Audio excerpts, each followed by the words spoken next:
어느 날 예수께서 제자들에게 묻습니다.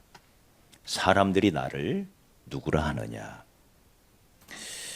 더러는 세례 요한, 더러는 엘리야, 더러는 선지자 중에 하나라 하더이다. 그래? 그러면 너희는 나를 누구라 하느냐?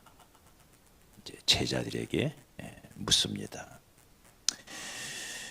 마치 오늘 말씀은 그에 대한 답변 같습니다.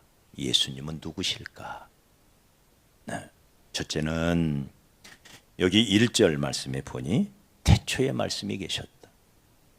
이 말씀이 하나님과 함께 계셨으니 이 말씀이 곧 하나님이시라. 예수는 누구냐? 말씀이신 하나님이십니다. 할렐루야. 태초부터 계신 말씀. 1장 14절에 보면 이 말씀, 태초부터 계셨던 이 말씀이 육신을 입어 인간의 몸을 입고 우리 가운데 거하셨다. 거한다. 이 말은 집을 짓고 산다. 그 말입니다. 우리 가운데 거하시며 우리가 그 영광을 보니 아버지의 독생자의 영광이요 은혜와 진리가 충만하더라. 태초부터 계셨던 말씀이 육신을 입고 오신 분 누구예요? 예수 그리스도. 그러므로 우리가 예수님을 만나려면 늘 말씀으로 나가야 할 줄 믿습니다. 말씀이 예수님이고 말씀이 하나님이세요. 두 번째는 3절에 보니 만물이 그로 말미암아 지은 바 되었으니 지은 것이 하나도 그가 없이 된 것이 없다.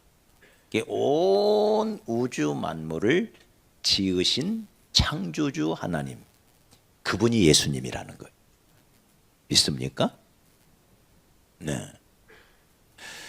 그분으로 말미암지 않고 이 세상에 존재하는 것은 다 그분 때문에 존재하는 것이다.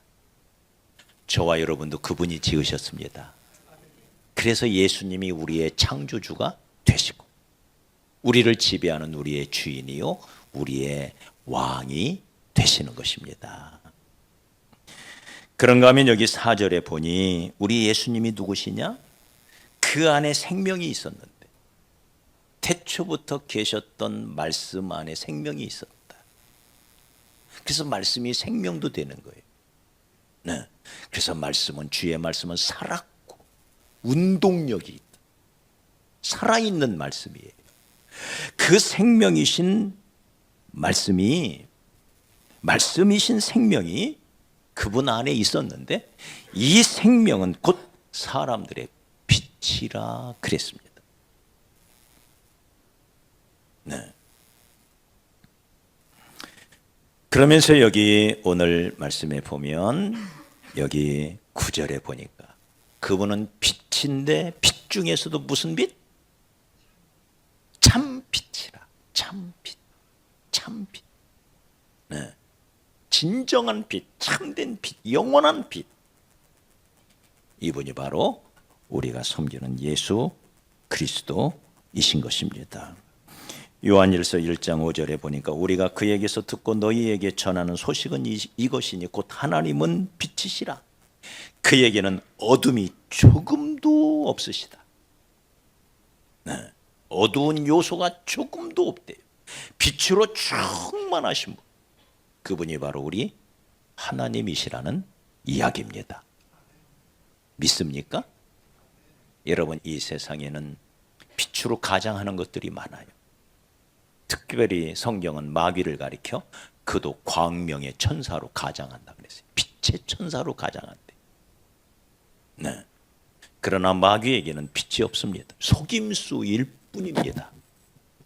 거짓일 뿐입니다. 참 빛은 예수밖에 없는 줄 믿습니다.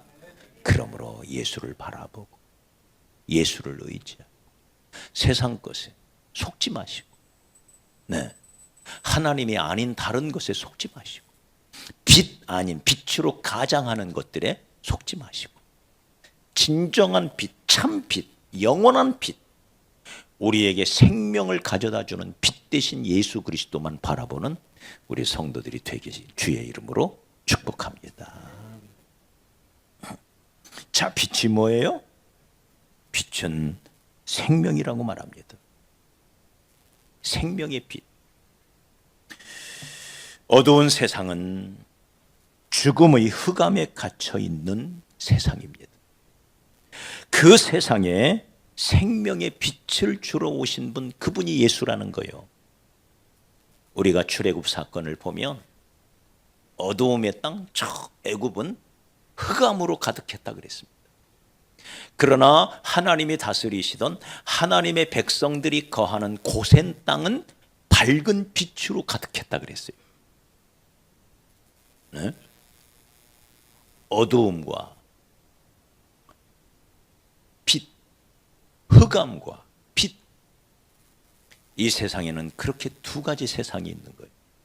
어두운 세상이 있고 환하게 빛나는 빛의 세상이 있고, 그날 그 어두움의 세상 애굽 땅에는 어떤 일이 벌어졌습니까? 그 어두움의 나라를 지배하는 죽음의 사자가 온 애굽 땅을 뒤엎고 온 세상을 골목골목 다니면서 애굽 땅에 있는 모든 장자들이 죽임을 당하는, 네, 죽음이 지배하는 세상임을 정확하게 밝혀줍니다. 그러나 빛으로 환하게 빛이 났던 고센 땅에는 아무도 죽지 않지요. 따라합시다. 나를 믿는 자는 죽어도 살겠고, 살아서 나를 믿는 자는 영원히 죽지 아니하리라. 여기는 생명의 세계예요. 죽어도 살겠고 그 어떤 경우에도 죽지 않는다는 거예요. 할렐루야. 내가 저희에게 영생을 주노니, 영원한 생명을 주노니 영원히 멸망치 아니할 터이요 또 저희를 내 손에서 빼앗을 자가 없느니라. 여기는 생명의 세계, 저기는 죽음의 세계. 우리는 생명의 세계로 생명의 빛이신 예수 그리스도의 인도함을 받아 생명 속으로 들어온 생명의 존재인 것입니다. 할렐루야. 네. 여러분, 빛을 받아야 생명이 와요. 그래서 하나님께서도 천지를 창조하실 때에 맨 처음 하신 일이 뭐냐? 빛이 있으라. 여기서부터 출발하는 거예요. 생명의 역사가 빛으로부터 시작이 돼요. 네. 그리고 이 생명이 우리 안에서 역사하면 역사할수록 우리는 활기가 찬, 활력이 넘치는 삶을 살 수가 있습니다. 어떤 사람은 생명은 있기는 있는데 파리하게 사는 사람이 있어요. 마치 햇빛을 제대로 보지 못하는 식물처럼 파리하게 생명이 있긴 있어요. 그럼에도 불구하고 파리하게 사는 사람이 있습니다. 이런 사람은 힘이 없어요. 살았으나 힘이 없어요. 자그마한 일에도 쉽게 지치고, 쉽게 시험 들고, 쉽게 낙심, 쉽게 흔들리고, 쉽게 방황하고.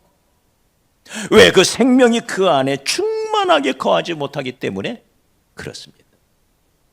여러분, 이번 대림절 기간 동안 빛이신, 생명의 빛이신 예수 그리스도가 저와 여러분의 심령, 저와 여러분의 가정과 그리고 우리 교회 가운데 가득히 차고 넘치기를 바랍니다.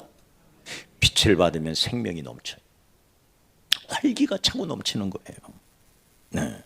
빛은 생명의 근원이기 때문에 그렇습니다. 그리고 이 빛이, 이 생명의 빛이 들어오면 우리 안에 있는 어두움이 물러나는 거예요. 우리 안에 어떤 어두움이 있습니까? 어떤 사람에게는 끊어지지 않는 죄악이 있습니다. 아무리 몸부림쳐도 씻어지지 않는 죄, 사라지지 않는 죄. 그래서 끊임없이 그 죄 때문에 넘어지고 또 넘어지고 실수하고 또 실수하고. 네. 어떤 사람에게는 이 어두움이 온갖 미움으로, 시기 질투로, 교만함으로, 어리석음으로 나타납니다. 그런가 하면 거듭된 실패로 나타납니다. 우울증 같은 질병으로 나타납니다. 우리 안에 온갖 부정적인 요소, 이걸 우리는 어두움이라 그렇게 말할 수가 있어요. 그런데 이 어두움을 무엇이 물리치느냐? 여러분, 방 안에 어두움을 물리치려면 어떻게 해야지요? 문 열고 부채로 붙인다고 어둠이 나가나요? 빗자루로 쓸어 버릴 수 있나요? 물로 씻을 수 있나요? 고래고래 소리 지른다고 그 어둠이 나가나요? 어두움은 단 하나, 빛이 들어와야 없어집니다. 오늘 이 말씀을 다시 한번 보십시오. 우리 5절을 보십시오. 5절 시작. 빛이 어둠에 비추되 어둠이 깨닫지 못하더라. 우리 성경에 깨닫지, 거기에 보면 2절 2하고 각주가 붙어 있을 거예요. 그 각주를 보십시오. 밑에 뭐라고 설명되고 있나요? 이기지 못하더라. 어둠은 아무리 그 권세가 하늘을 찌를 듯 높다 해도 빛을 이길 수가 없어요. 그렇게 꿈쩍도 안 하던 어둠도 빛이 들어오면, 한 줄기 빛이 들어오면 36개 주랭랑을 치고 사라지는 것이 어둠인 것입니다. 맞아요? 아무리 힘이 센 어둠이라 할지라, 칠흑같이 어두운 밤이라 할지라도 빛이 들어오면 순식간에 사라지는 거예요. 생명 대신 예수의 빛을 받으시기 바랍니다. 예수를 바라보고, 예수를 의지하고, 예수를 사모하고, 예수로 우리 심령을 채워가면 나도 모르게 내 안에 있던 어두움 그림자들이 사라지게 되는 줄 믿습니다. 뿐만 아니라 빛은 우리의 길이 되죠. 빛은 우리에게 생명을 가져다 줄 뿐만 아니라 우리를 인도하고 안내하는 길이 돼요. 인간은 하나님의 세계를 떠나는 순간 흑암의 세계로 떨어집니다. 그래서 어두운 밤중에 길을 잃고 헤매이는 방랑자가 되는 거죠. 어디로 가는지, 무엇을 위해서 사는지 모르는 방황하는 인생으로 전락합니다. 아담과 하와가 하나님, 빛 대신 하나님 안에 있을 때 거기를 우리는 에덴이라 불렀습니다. 기쁨의 땅, 평강의 땅, 희락의 땅, 행복의 땅. 네, 빛 대신 예수 안에 있을 때 우리에게 주어지는 축복이지만, 그들이 범죄하여 하나님을 떠나는 순간 성경은 그들이 에덴으로부터 쫓겨나 에덴의 동쪽에 거했는데 그 땅 이름을 뭐라고 부릅니까? 놋 땅이라. 놋 땅. 놋 번역하면 방황함, 유리함. 네, 왜요? 거기는 빛이 없어요. 흑암의 세상. 그러니 거기에서는 방황할 수밖에 없어요. 여러분, 우리의 빛 대신 예수를 떠나는 순간 우리는 방황합니다. 잘 먹고 잘 사는 것 같지만 무엇을 위해서 사는지, 어떻게 살아야 하는지, 지금 어디로 가고 있는지, 삶의 초점을 잃어버리고 방황하는 인생으로 전락하는 것입니다. 우리의 길이 되시는 예수, 그래서 우리가 가는 길을 환하게 비춰주시는, 빛으로 안내하시는 예수, 그러면서 그 빛을 가리켜 여기 9절에 보니까, 9절 다시 한번 봐요. 9절, 그 빛이 어떤 빛인지 다시 한번 보십시다. 시작. 참 빛 곧 세상에 와서, 어두운 세상에 와서, 그 다음 누구에게? 여러분, 누구에게? 각 사람에게 비추는 빛. 참 빛인 예수님은 어떤 빛이냐? 우리 각 사람에게 비추는 빛이래요. 무슨 말일까요? 여러분, 사람마다 처해 있는 상황이 달라요. 환경이 달라요. 모두에게 다 똑같은 것 같지만 한 사람 뜯어보면 그가 당한 처지와 형편이 다 달라요. 네. 기도 제목도 다 달라요. 고민도 다 달라요. 그 고민을 내 아내가 아는 것 같지만 다 알 수가 없어요. 내 남편이 아는 것 같지만 다 알 수가 없어요. 각 사람 마음 안에는 각자의 고민이 있고 각자의 방황함이 있고 각자의 어려움이 다 있어요. 여러분 안 그러신가요? 그런데 감사하게도 우리 예수님, 참빛 되시는 예수님은 그 빛을 비추어 주는데 각 사람에게 마치 연극 무대에 배우를 비추는 스포트라이트처럼 각 사람에게 꼭 필요한 빛을 알맞게 비추어서 그로 하여금 그가 가야 할 길을 잘 걸어가도록 인도하시는 참빛, 각 사람에게 비추는 빛, 여러분 믿습니까? 그래서 여기 요한복음 10장 3절에 보니 문지기는 그를 위하여 문을 열고 양은 그의 음성을 듣나니 그가 자기 양의 이름을 각각 불러 인도하느니라. 얘들아 가자 이렇게 안 한대요. 양마다 생각하는 것이 달라요. 그가 처한 환경과 여건과 처지와 형편이 다 달라요.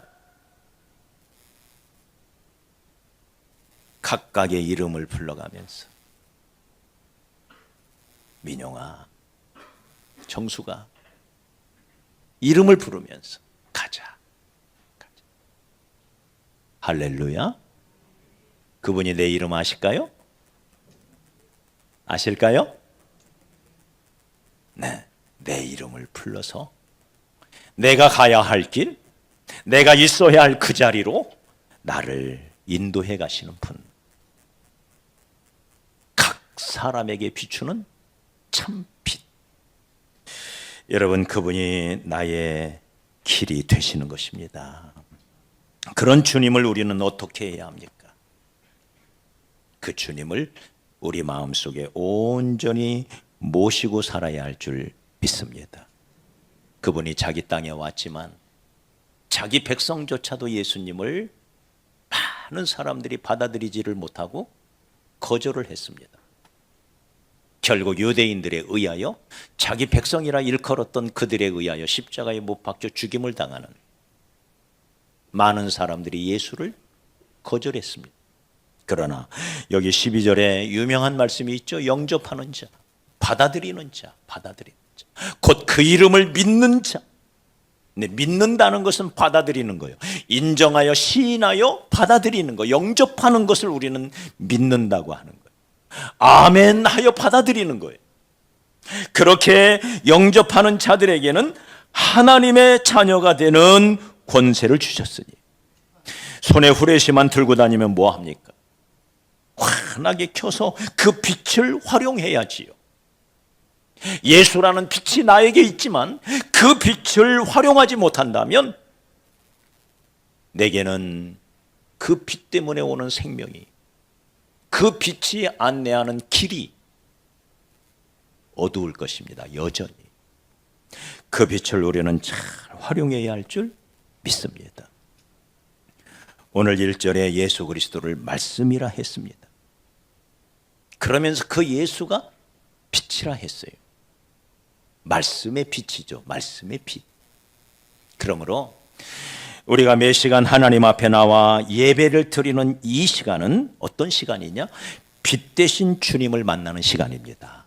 말씀이신 주님을 만나고 빛 대신 주님을 만나는 시간이에요. 빛을 많이 받으면 받을수록 우리 안에 활기가 넘치고 생명력이 넘칠 것입니다. 초대교회 성도들이 왜 그렇게 강했습니까? 그들은 날마다 빛 대신 예수님 앞에 있었기 때문입니다.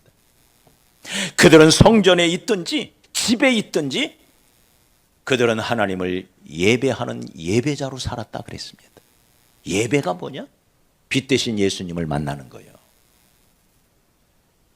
날마다 예배자로 하나님 앞에 사니 그 빛이 그들 삶 가운데, 그들의 가정 가운데, 그들의 삶의 모든 상황 가운데 빛이 충만하게 임하니까 그들이 활기 넘치는 삶을 살아가는 거예요.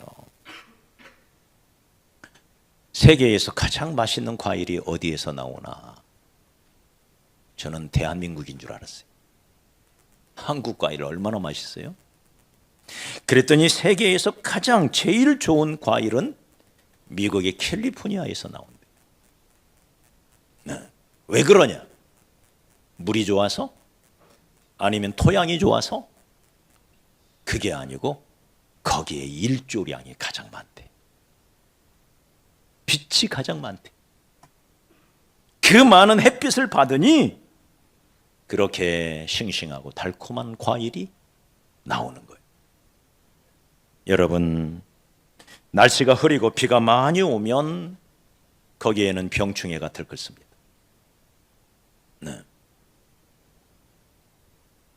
빛 대신 예수 그리스도가 우리 가운데 넘치게 비칠 때 우리의 영혼도 주님의 빛을 받아가며 건강해지고 활기가 넘치고 활력이 넘치는 그런 삶을 살 수가 있는 것입니다. 저는 새해를 계획하면서 이제 어쩌면 제가 이제 마지막 10년 사역을 시작하는 해인 것 같아요. 네. 우리 교단은 75세까지로 되어 있지만 이제 앞으로 10여 년 사역을 하게 될 것 같아요. 그동안 하나님을 섬기고 진리의 말씀을 살피고 경험을 쌓아가면서 하나님이 무엇을 가장 기뻐하실까? 사역의 본질이 뭘까? 네, 아직도 안다고는 못하겠지만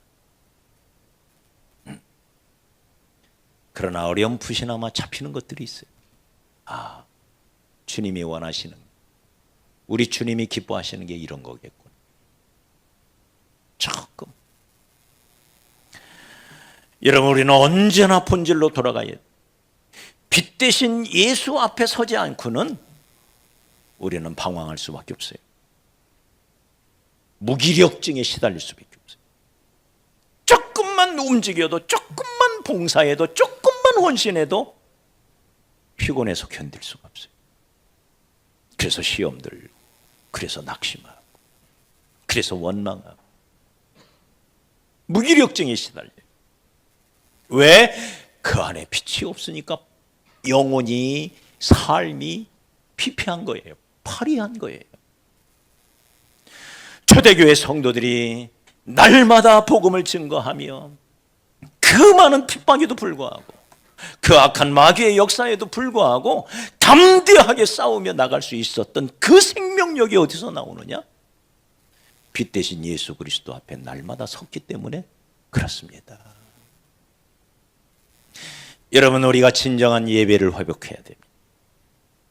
주일 낮예배, 일주일에 한 번 드리는 주일 예배 소중합니다. 이 예배를 더 강화해야 할 뿐만 아니라 우리의 삶 가운데 개인적으로 하나님을 예배하는 예배자가 되어야 합니다. 할렐루야.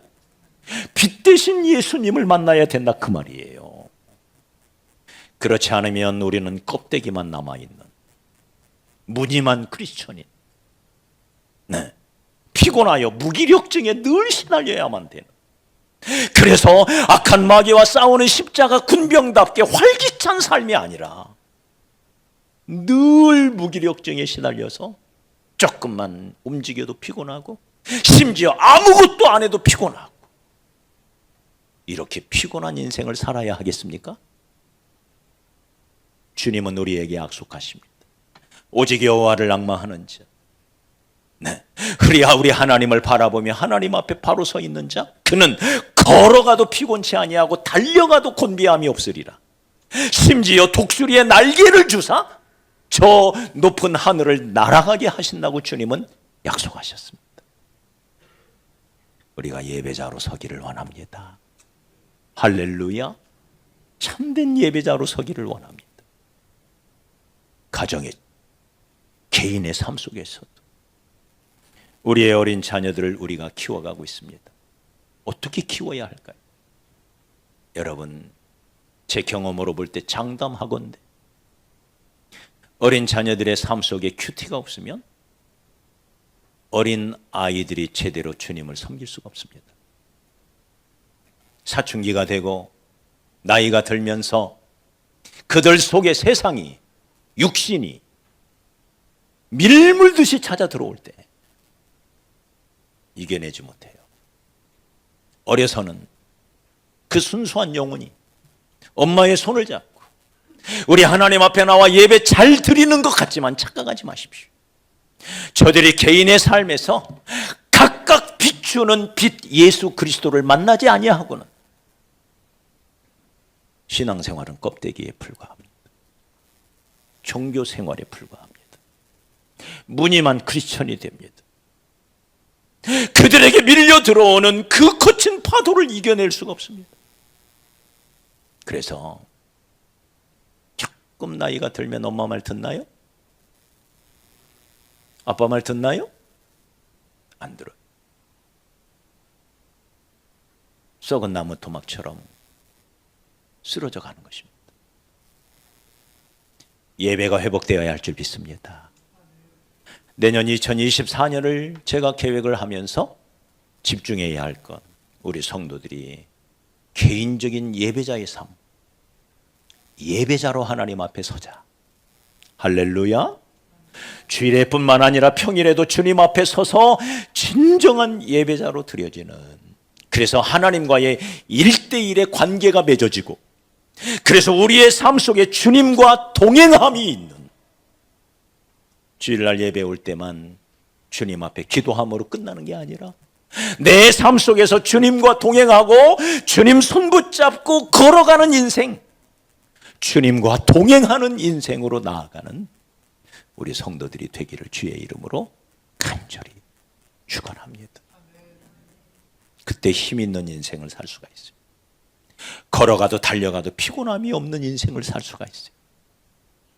주님 앞에 넘치는 헌신과 섬김과 수고가 있어도 더 하고 싶고 더 하고 싶은 열정이 우리 안에서 샘솟듯 솟아나게 하는 것, 바로 생명의 빛 예수 때문에 가능한 것입니다.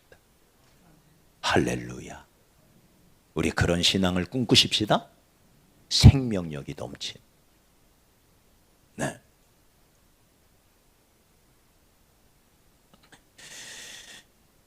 다만 그러면서 한 가지 우리가 기억해야 할 것이 있습니다. 그 빛이 우리 안에서 더 환하게 비추도록 그날을 기다리고 또 기다릴 수 있어야 합니다. 다시 말해, 은혜의 때를, 주님의 빛이 내 인생을 환하게 비추는 그 때를 우리는 기다릴 수 있어야 됩니다. 이게 대림절의 의미입니다. 빛으로 오시는 예수 그리스도를 기다리고 또 기다려라. 네. 빛이 한번 쏘였다고 해서 갑자기 내 신앙나무가 자라는 거 아니에요. 그 빛 안에 있으면서 내 신앙나무가 자라고, 그러면서 꽃이 피고 결국에는 열매 맺는 그때를 우리는 기다릴 수 있어야 합니다. 신앙은 기다림입니다. 빛이 한번 쏘였다고 해서 당장에 열매 맺는 게 아니에요. 하나님께서 마침내 꽃을 피고 열매 맺을 그때를 바라보며 기다려야 됩니다. 빛 대신 예수 그리스도가 내 안에 충만히 임하기를 사모하는 마음으로 기다려야 합니다. 그래서 시 37편 7절에 보면 여호와 앞에 잠잠하고 참고 기다리라. 자기 길이 형통하며 악한 꾀를 이루는 자 때문에 불평하지 말아라. 억울해하지 말아라. 우리는 하나님을 섬기는 하나님의 자녀요 백성입니다. 하나님이 역사하시는 그때가 있다는 거예요. 그래서 여호와 앞에 입을 닫고 어리석게 원망하거나 불평하거나 거친 말 마구 쏟아내지 말고 마귀는 언제나 우리의 잎을 보고 있다고 그래요. 우리 잎을. 그래서 잠잠하고 참고 기다려라. 잠언 8장 34절에 보니 누구든지 내게 들으며 날마다 내 문 곁에서 기다리며 문설주 옆에서 기다리는 자는 복이 있도다. 빛 대신 예수 그리스도를 기다리는 자가 복이 있대요. 날마다 문설주 옆에서 문 곁에서 기다리는 그 사람이 복이 있대요.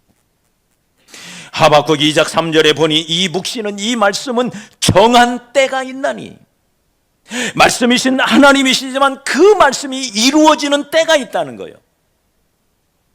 그러면서 이렇게 말씀하십니다. 그 종말이 속히 이르겠고 결코 거짓되지 아니하리라. 비록 더딜지라도 기다리라. 왜 이렇게 더디죠? 왜 이렇게 하나님의 응답의 때가 더딘 것이죠? 도대체 언제까지 기다려야 하나요? 그죠? 우리 그런 생각할 때 있죠? 도대체 언제까지 기다려야 하나? 네. 그런 우리에게 오늘 아침 주님이 말씀하시는 거예요. 비록 더딜지라도 기다리라. 지체되지 않고 반드시 응하리라. 주님의 때가 있다는 거예요. 정한 때가 있다는 거예요. 주님이 계획하시는 때가 있다는 거예요. 그 때를 바라보고 묵묵히 참고 좋으신 하나님, 선하신 하나님, 나를 사랑하시는, 나보다도 나를 더 사랑하시는 주님을 바라보며 기다려라. 신앙은 기다림입니다. 이사야 30장 18절에 그러나 여호와께서 기다리시나, 하나님도 나를 기다린대요. 내가 준비되기를. 네? 하나님도 나를 기다리신대요. 이는 너희에게 은혜를 베풀려 하심이 일어나시리니 이는 너희를 긍휼히 여기려 하심이라. 대저 여호와는 정의의 하나님이라. 그를 기다리는 자마다 복이 있도다. 시편 기자는 시 40편 1절에 내가 여호와를 기다리고 기다렸더니 귀를 기울이사 나의 부르짖음을 들으셨도다. 파수꾼이 아침을 기다림보다 내 영혼이 주를 더 기다리나니 참으로 파수꾼이 아침을 기다림보다 더하도다. 군대에 가서 보초 쓸 때 왜 이렇게 시간이 안 가지요? 그 2시간 보초를 서려면 마치 꼭 밤을 꼬박지 세우는 것처럼 지독하게 시간 안 가는 그런 경험들을 우리 남자들은 할 겁니다. 그래서 파수꾼이 아침이 오기를, 교대 근무자가 오기를 기다리고 또 기다리는 것처럼 파수꾼이 아침을 기다림보다 내 영혼이 주를 기다림이 더 심하다. 기다리시기 바랍니다. 기다려야 돼. 인내 가운데 주님의 때를, 주님의 정한 때를 기다려야 돼요. 잠언 20장 22절에 너는 악을 갚겠다 하지 말고 네 스스로가 뭘 하겠다 마구 나서지 말고 하나님이 하시도록 기다려라. 여호와를 기다리라. 그가 너를 구원하시리라.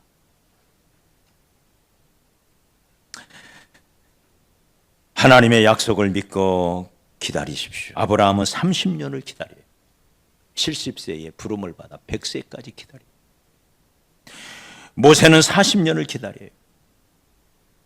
노아는 무려 120년을 기다려요. 신앙은 기다림이에요.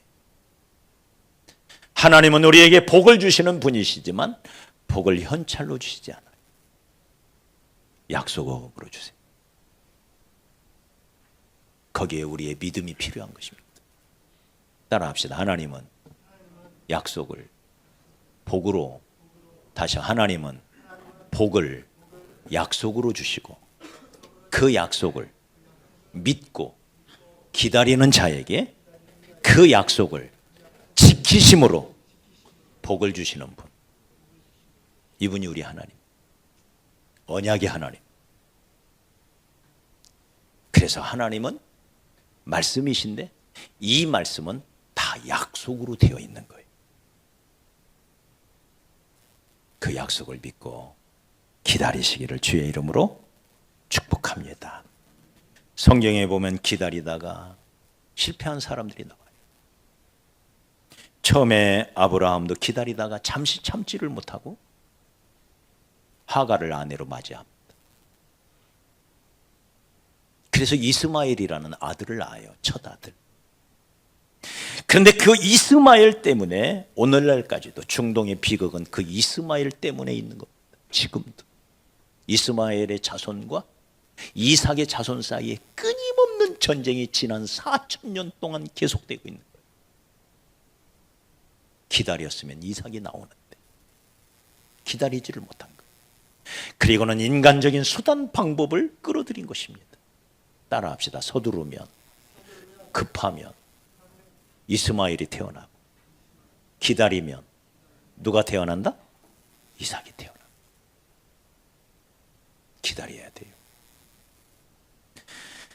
사울이라는 위대한 이스라엘의 초대왕, 아말렉과 싸움을 앞두고 제사장 사무엘이 와서 제사를 드려줘야 출전을 하는데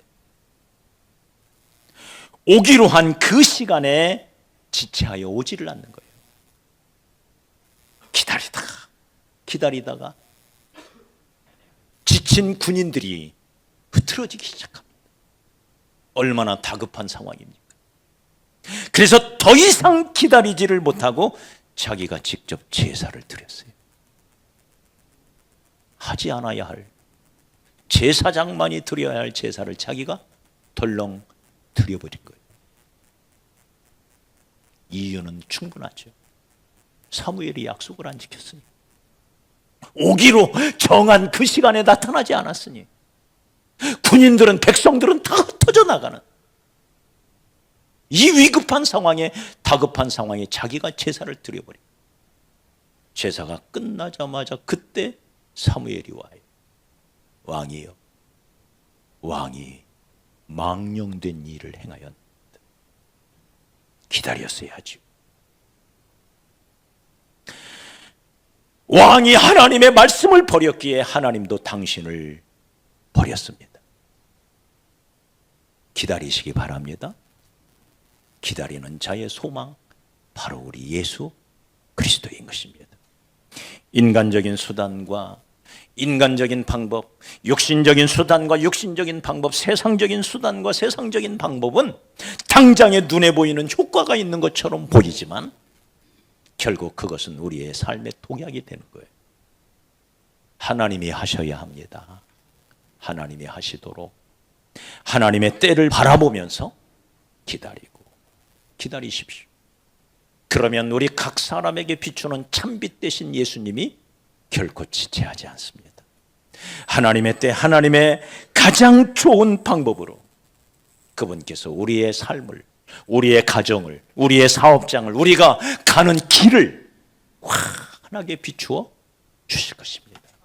빛 대신 예수 그리스도를 바라보며 이 대림절 보내는 그런 저와 여러분이 되었으면 좋겠습니다.